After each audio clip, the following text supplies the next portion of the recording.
Vascaíno do Cerrado.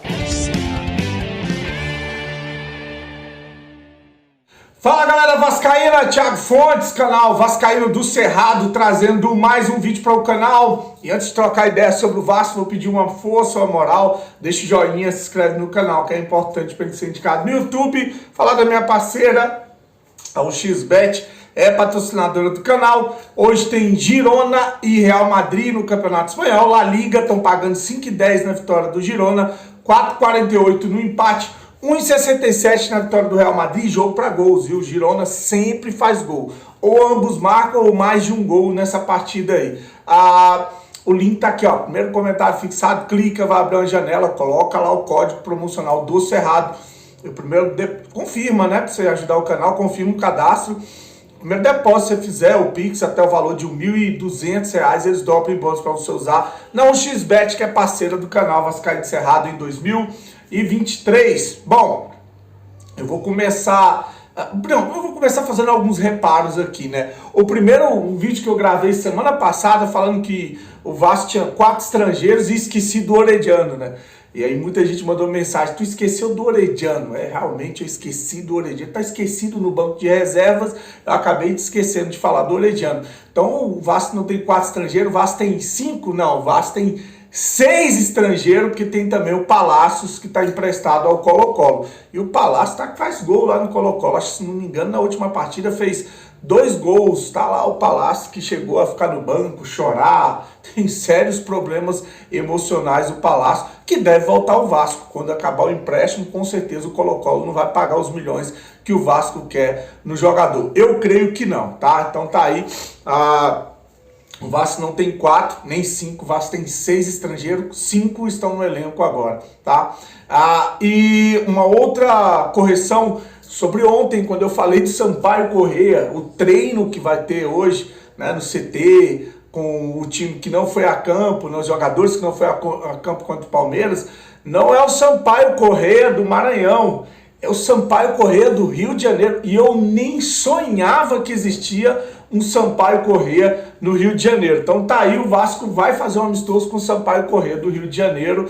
Podia fazer um amistoso, o jogo treino com molecada do Sub-20, sei lá, né? Eu acho que você daria oportunidade para os moleques estarem próximo do elenco principal, treinando, jogando, já vislumbrando, né, possibilidades, né? Mas tá aí, o Vasco vai fazer um jogo treino hoje no CT Moacir Barbosa, então é com o Sampaio Corrêa do Rio de Janeiro, que eu nem sabia que existia. E para finalizar, ontem eu tava falando dos títulos do Vasco com relação ao Fluminense, eu falei 2 Libertadores, mas é claro, a gente sabe que é uma Libertadores.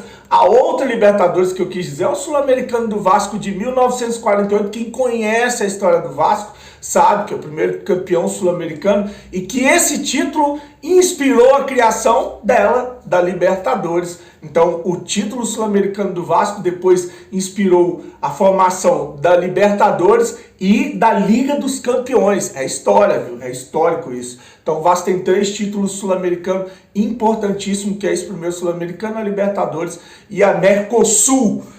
O Fluminense não tem nenhum, né? Como é que pode dizer que esse time é maior que o Vasco, com todo respeito à torcida do Fluminense? Mas a publicação que fizeram ontem, querendo tirar o Vasco de tempo, é uma piada, é uma brincadeira, né? Então vamos agora de notícia. O André e o Marlon Gomes, se eles forem convocados para o Mundial, que acho que vai acontecer agora na Argentina, Mundial Sub-20, eles irão desfalcar o Vasco em até 6 jogos. 6 jogos, né? Eles terão que se apresentar no dia 8 de maio para a competição que começa no dia 11 de junho. E se o Brasil for passando de fase e for até a final do Mundial, o Vasco vai ficar sem o Marlon Gomes e o André Santos nos jogos contra o Coritiba, o Santos, o São Paulo, o Fortaleza, o Flamengo e o Internacional. É complicado para um elenco que é assim no limite, né? É complicado perder. O Andrei, a gente não pode contar, porque o Andrei depois desse Mundial também vai embora. O Andrei veio só para fazer uns jogos, só para fazer uma graça e tá indo embora. E outra coisa, o Andrei também não tá com a cabeça mais no Brasil nem no Vasco da Gama. Tá tirando o pé do acelerador, botando o pé no freio, com a mente lá no Chelsea, com a mente na Europa, na Premier League, que ele vai disputar lá, né? Então o Andrei é bom a gente não ficar contando com a presença do Andrei. Agora o Marlon Gomes não, o Marlon Gomes depois da lesão tinha caído de produção, agora está voltando a jogar legal, quando o Palmeiras já entrou bem, é um jogador essencial para esse elenco do Vasco, né? Então o que está acontecendo é que o Vasco pode negociar com a CBF para que esses jogadores sejam liberados para atuar contra o Curitiba e contra o Santos. Aí depois vão para lá para desfalcar o Vasco contra o São Paulo, Fortaleza, Flamengo e Internacional. Ainda seria um prejuízo do caramba. Qual que é a sua opinião? Libera para a seleção? Veta? Se fosse outros clubes aí, eu tenho certeza que não liberaria. A questão do Andrei, mais uma vez, é diferente, né? Ele não foi para o Palmeiras justamente por causa dessa exigência do Chelsea. Que se ele fosse convocado para o Mundial com a seleção, que era para liberar, que era para ele ir para o Mundial, e o Palmeiras parece que não queria essa imposição. Então o Andrei de fato vai, mas eu seguraria o Marlon Gomes. E você? Libera para a seleção, segura, você quer ruim para a carreira do jogador, empresário que é isso mesmo, a 777 também quer a vitrine, exposição no Mundial, porque vale dinheiro, depois o cara vai ser vendido para a Europa. Deixa a sua opinião aí, que é importante a respeito dessa situação do Andrei Santos, e do Marlon Gomes, tá? Bom, o Gabriel Peck vive um melhor momento na carreira e além de ajudar defensivamente o time do Vasco, você vê que ele é peça fundamental nessa recomposição defensiva do Vasco. Agora ele está ajudando o Vasco com gols e assistência, aquela síndrome do Campeonato Carioca, ou a síndrome do início de temporada, que o Gabriel Peck começava voando contra o Bangu, contra o Madureira, contra o Resende, Volta Redonda, mas quando começavam os campeonatos nacionais, ele sumia. Parece que essa síndrome não vai acontecer esse ano. Começou muito bem o Campeonato Brasileiro, é o artilheiro do Vasco na competição, tem 2 gols, tem feito assistência, tem ajudado lá na frente e ajudado muito lá atrás. O Gabriel Peck é o único jogador do Vasco que foi escolhido aí na seleção da galera. Vou deixar aí para você ver. Alô, torcedores! A sua seleção da segunda rodada do Brasileirão Açaí ficou assim. No gol, Rafael Cabral pegou tudo para o Cruzeiro. A zaga vem forte, o capitão Nino pelo tricolor carioca e ao patrão Cuesta pelo glorioso. As laterais vêm com William do Cabuloso na direita e Alexander do Flusão pela canhota. Na volância, sobrou poder decisivo. Tietê guardou pro Botafogo e Lima, de volante, guardou pro tricolor. A meiuca jogou muito e resolveu. Bruno Rodrigues pelo Cruzeiro e Lionel Peck do Gigante da Colina.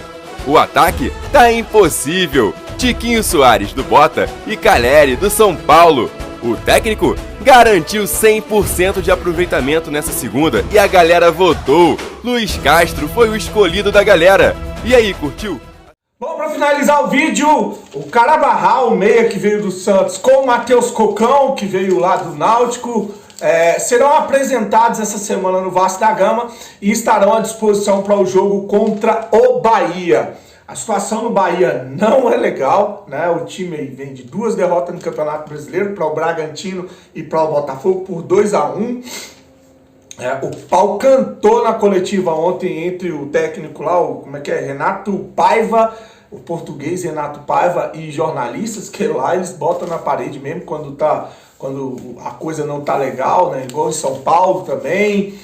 Só no Vasco que as perguntas são docinhas, só no Vasco que a galera, quando o bicho tá pegando, vai para perguntar: e aí, o que você achou da torcida? E aí, o que você achou do ônibus do Vasco? O ônibus novo? O que você achou ali da cabine de imprensa? É só pergunta legal, né? Ninguém faz perguntas que tirem da zona de conforto dos profissionais. Não tô falando para ofender, não tô falando para ameaçar, não tô falando para faltar com respeito. Não, você pode ser incisivo, você pode fazer perguntas difíceis, né, e importantes de serem colocadas, basta querer, mas talvez se fizer isso, perde ali uma série de privilégios, né? Eu vi o próprio jornalista aí, Fábio Azevedo, falando que fez críticas aí ao técnico do Vasco e que teve gente falando: olha, cuidado, você está falando isso e não sei o quê, e ele retrucando, dizendo que vão ser censurar ele, vão impedir que ele entre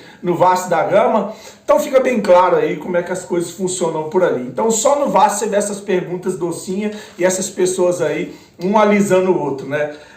Bom, enfim, lá no Bahia o pau quebrou, depois dessas derrotas. O técnico Renato Paiva, ele falou com relação ao desenvolvimento dos jovens no Bahia e a filosofia do Bahia. Ele diz o seguinte, ó, abre aspas, a filosofia não define o eu, define o grupo que manda no Bahia, é o grupo que comprou o Bahia, fecha aspas aí, para o técnico Renato Paiva tá falando com relação aos jovens no Bahia que não estão rendendo, ou a maneira de jogar, que é uma filosofia de jogo que não é definida por ele, manda quem pode, obedece quem tem juízo. E para finalizar o vídeo eu vou deixar aí o pau quebrando lá na coletiva entre ele e um jornalista que foi perguntar pelo mau desempenho do Bahia nos jogos contra o Bragantino e o Botafogo. Curte o vídeo, compartilha, se inscreve no canal, fique com Deus, saudações vascaínas. Não esteja a rir, é mentira. Eu estou a perguntar, é mentira? Eu falei, o termo que eu utilizei foi patropi, que é um personagem do programa de humor que fala e não chega a lugar nenhum. Foi isso que eu disse. Não, o que o senhor... Não. Tem uma gravação. Peço desculpa, está. Então vai ver a gravação. Chamei de patropi. É mentiroso ou está a enganar a gente porque só viu ele o jogo. Portanto, eu parto do princípio que a verdade absoluta é sua. Ok, mas sendo a verdade absoluta sua, não me vai chamar mentiroso. Só isso. Mais nada. Mas espera lá, mas qual demora a trocar? Mas demora porque queria que eu substituísse quando? Ao intervalo? Eu não tenho que fazer substituições. Eu não sou obrigado a fazer substituições. O time estava a funcionar. Para mim, não é só opinião, já sei. Eu já sei que não é só opinião. Portanto, o time para mim estava a funcionar. Fez uma excelente primeira parte. Mas eu tenho que substituir porquê? Não tenho que substituir. Eu comecei a substituir com o cansaço do Iago, que era notório. Com o cansaço do Iago. Com o cansaço do Everaldo, que também era notório. Com o Admir, que estava a perder discernimento. E eu mexi na equipa. As peças não funcionam. Eu não quero substituir para a equipa piorar, eu quero substituir para a equipa melhorar. Em relação ao sistema, é o sistema que temos trabalhado. Porque os mesmos vocês dizem, a equipa era muito vulnerável, sofria, era avalanches ofensivas dos adversários, deixou de haver avalanches ofensivas dos adversários.